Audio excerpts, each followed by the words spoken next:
Oh my lord. Oh my lords. My friends, I got no energy for any sellies right now. I really don't, because I was on an emotional roller coaster throughout this game, yeah? When I saw Newcastle get that draw against Brighton, I was like, if there's one time this season we have to get a win today, it has to be right now. We need to get a consecutive winning streak. We have to win all our remaining 3 games to give us the best possible hopes of getting Europa League football, because Europa League football is key for the future of this team and this squad, yeah?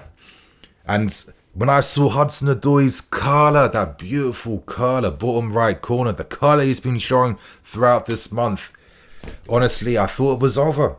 I had no hope or faith. I thought I'd seen this game a million times. The fact that we've been able to come back to win this game in the manner we did, honestly, I feel like I have to apologise to the team, because maybe there is more to them than I gave them credit for. There is a lot more to them than I even realised. Poch gets tons of credit for realising, listen, I know exactly where this game's about to head. I'm not going to waste any time with the substitutions. I'm going to take off defensive players. I'm going to take off underperforming players. I'm not going to wait for them to try and find form. I'm going to bring on the heavy hitters. And when I saw Reece James, beautiful Reece James, Malo Gusto, and Kunku, when I saw the ballers playing together, United, I'm not going to lie, it felt like the Avengers assembling. I felt proud. And is it any surprise that when we had all our ballers playing, Nottingham Forest, they kind of capitulated, right? They couldn't cope. We looked a lot stronger. We looked a lot better. And then it goes back to this argument that a lot of us have been debating throughout the season. You know, how much of injuries really affected where we could be this season. And I think this small, like 50-minute glimpse today against Nottingham Forest really goes to show, I think we'd be a lot higher up the table if we were able to consistently rely upon your Nkunkus and your Reece Jameses in this team. Because Reece James, I need to show some love right now to this generational talent. Thank God he got this surgery. I'm so happy he's back. As a fan, for the past like 2.5 seasons, he's been getting these non-stop breakdowns. You know, we've been denied one of the premium talents in world football right now. And you feel so proud that we produced someone this good. The moment he came on, he shut up that right-hand side. There was no outlet to Elanga. There was no outlet to Hudson-Odoi. And instead, finally, we had that attacking threat down the right-hand side. After being out for so long, in no amount of time, he gets the assist for Nicolas Jackson. That was the winner. Nico making that 17 goals this season, 14 in the league. I'm hoping he can get to 20. It's been a great debut season for him. And that's the type of quality that was just lacking from anyone else that we saw for large parts of this game. You're seeing Raheem Sterling replacing a Mudryk where, yes, he took his goal nicely, but yet again, ineffective, poor football IQ. Doesn't test teams enough. Gives away responsibilities. Doesn't take the shots when he has to. The typical things that are starting to frustrate me a little bit. I was tweeting Raheem Sterling today. You've just come on right now, bro. We actually need you. You have to be our talisman. We need you. We need a reaction. You have to instantly produce something. And he produces that spectacular equaliser to make it 2-2 to give us some hope. And we scored that goal literally like a few minutes after Nottingham Forest took the lead. You know, the big players, they stepped up today.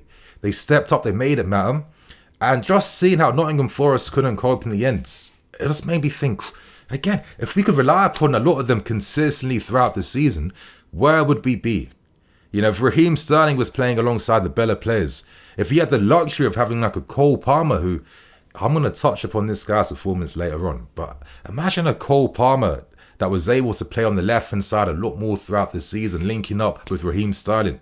We know that Raheem Sterling has one of the best movements in the league. Imagine if we had a Cole Palmer consistently slotting in these balls in behind for him. That's going to make him better. And can you see how all the better players playing together, combining together, give you something extra in terms of the quality in the final third? Because I think ultimately it was their quality that helped us break down this Nottingham Forest bus. Because, yeah, I knew this game was going to be tough today. Nottingham Forest are showing good form. They're a good team. And I knew they would be using that 5-4-1 system. My lord. It caused us so many issues. And I felt like they posed us questions. And one thing I've said throughout this season is we don't do too well when the players have to figure out by themselves at times how to solve problems together as a team. Maybe the inexperience of a few of them comes through. Or maybe the quality, I don't know. I don't know, yeah? You think after having a week's break after our last game that they'd be in fresh form, they'd be hungrier, they'd be better, they'd be fair, there'd be more energy behind the performance today. It weren't to be. And Nottingham Forest play with a lot of confidence, knowing, listen, if we can stop Chelsea two ways, yeah, they're using this 3-2-2-3 system, but okay, let's see how good Cucurella is acting as a pivot to help progress the ball from the back. We're going to test you and see if you can do that, if you can play through us. Yeah, we know that we're going to leave the channels open for your Cole Palmers or Conor Gallagher's to drop in. But then when they drop, we know that we're going to have your wide men covered. You know, when you have that defensive five, they constantly had a fullback on our wingers. And I thought today, Noni, very poor. I don't know where this came from. I'm not going to be too angry at him because he hasn't put in too many of these performances compared to what he's shown throughout the season. But today he was mid. Today he was poor. I was getting especially frustrated with this sense of him just like jogging and gliding on the fields, you know, attempting silly skills when it wasn't needed. Like in a game like this, when, you know, you're pinned in your zone, you know, you have to show a bit more. You have to show, okay, you think you got me pinned? I'm going to add more dynamism in my movement. I'm going to rotate a lot more. I'm not even going to rely or even care about receiving the ball. I'm just going to be making runs to drag you out of position to free up my teammate. But I'm going to touch upon the frustrations I was seeing. He weren't doing none of that today, and I thought it was a really poor performance. And I think the same thing goes to Mudryk. Yes, he took his goal nicely. When he scored that opening goal within 10 minutes, I thought, oh, you know, we kind of started the game a bit mids. Very sloppy. Players over dribbling the ball at times. They're getting caught in possession. I'm thinking, what the hell am I seeing? You're going to start the game like this after doing the team huddle. Please. Not today, my friends. But Cole Palmer stepping up with that ball in behind to find Mykhailo. Mykhailo took that ball especially well. And then he took the goal even better. And I thought, are we going to see a different Mudryk now? No, we didn't. And you guys, some of you guys won't like this, but I'm going to have to be honest with myself here. When I'm comparing the output of a Hudson-Odoi and a Mudryk, it's two different levels. It's not even on the same planet, man. It is not. Because you know what? Going back to what I said about Nottingham Forest wanting to pose us the questions today, questions that we didn't have answers to, their way to break us down was to target our left sides. And they did that time and time again. Because I feel like Mudryk and Cucurella together as a defensive two are not the one. I feel like Cucurella always needs someone who can like put in the work to protect him because he's not a great defender. Cuckoo's better defensively when he's looking to support one of his teammates in the tackle compared to being left isolated 1v1. And I've seen it too much this season where teams look to target us on the right hand side. Look at Aston Villa in that first half as a prime recent example. They want to target our left hand side because they know that there's going to be a lot of space to attack us in. There's going to be tons of space for, you know, wide players or wingers to like drag us. And once they've kind of played through us on the right hand side, they free up their men on the left hand side. And that's why Hudson-Odoi was causing us stupid amounts of issues. I mean, the guy's crossing, the playmaking, the decision making. You know, he's able to affect the game with shots, with passes, with movement, all the things that you're thinking Mudryk is, at least he has some of this in his locker considering the money we've spent. But to compare his performances to someone we saw for 3 million, you know, it's night and day difference, man. I'm sorry. And yeah, that contrast today was a bit sickening, in my opinion. So I'm so glad that Poch realised as the game was going on, when we were showing even more ineffectiveness, having no solutions or ideas to break them down, that he quickly subbed off Madueke and then subbed off Mudryk. Because when Gusto came on, when Sterling came on, when James came on, finally we had the penetration out wide that we've been lacking throughout the whole game. Because that was my biggest frustration today. I felt like outside of poor performances, it was just the mentality of the team for large parts of this game. It was very tepid. It was very weak. You know how often I saw maybe like a player just dragging out a Forest player out of position. I'm thinking to myself, like, you know, for example, using Chalobah. My God, how are you not making the overlap right now? Like, why are you playing within yourself? Yes, I know you're thinking about Hudson-Odoi behind you. I get that, but you're also a good footballer. You're also an intelligent footballer. This is the moment to time the overloads. This is how you drag them out. And thank God Poch made all the subs in time, because that's how we won the game. By finally having better wide threat, creating better overload situations. We had better quality coming out wide from crosses, from shots, from decision making. And ultimately, in the end, this is how we came back to win the game. Because again, when you're playing a team that has 5 at the back, you have to take out their fullback. Because if you take their fullback out, they lose a man in midfield, and then their attacking player gets isolated. And finally, we were able to go 2v1 against them out wide. But you know what? Before I can even end this video, I think the player who I think deserves man of the match and deserves the biggest credit has to be Cole Palmer. Because, yeah, if there was one player who was single-handedly trying to create solutions for this team, it was him. And today, I thought this is a very impressive playmaking performance from Palmer. Again, that weight of pass of Mudryk was exceptional. He just broke those Forest lines at ease and played the perfect pass where even Mudryk couldn't even mess that up. Outside of that, the crosses, especially dangerous throughout. I love how he was like roaming and floating in those central areas and positions. You know, Cole Palmer can affect the game more than just being stationed on the right-hand side.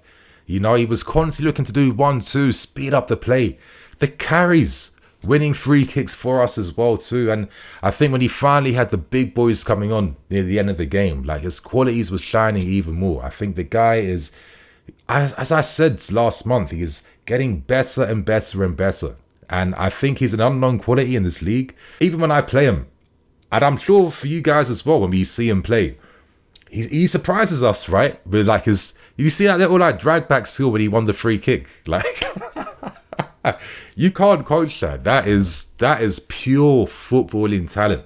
That came from nowhere. Or the little like drop of the shoulders when he's like carrying the ball forward. I was thinking, is he about to do a solo goal? Like I'm waiting for him to get that in his goal arsenal. But yeah, this guy is incredibly impressive, and just having him playing close to Nkunku, Nico being supported by Sterling, Reece James. Yeah, it was great stuff in the end. And maybe this is the type of lineup we have to see now, where I'm thinking maybe next game against Brian, I don't want to see Mudryk or Madueke. It's time for the big boys now to come back. But my friends, yeah, the team, they impress ultimately in the end. They surprised us. They didn't drop their heads. They didn't give up. And honestly, it was the biggest surprise.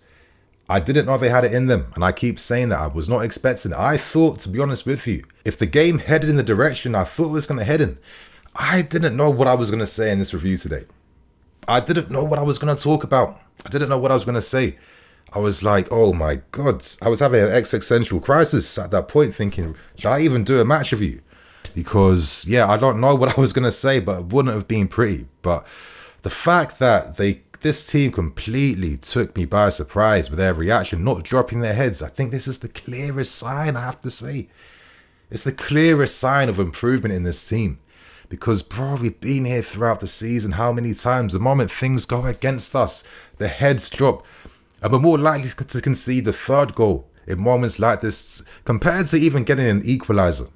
So the fact that the team showed character, actually, after going a goal down in that game, in that moment in particular, to have the character to still come back, to still play football, to still like try and find those openings. They deserve a ton of credit.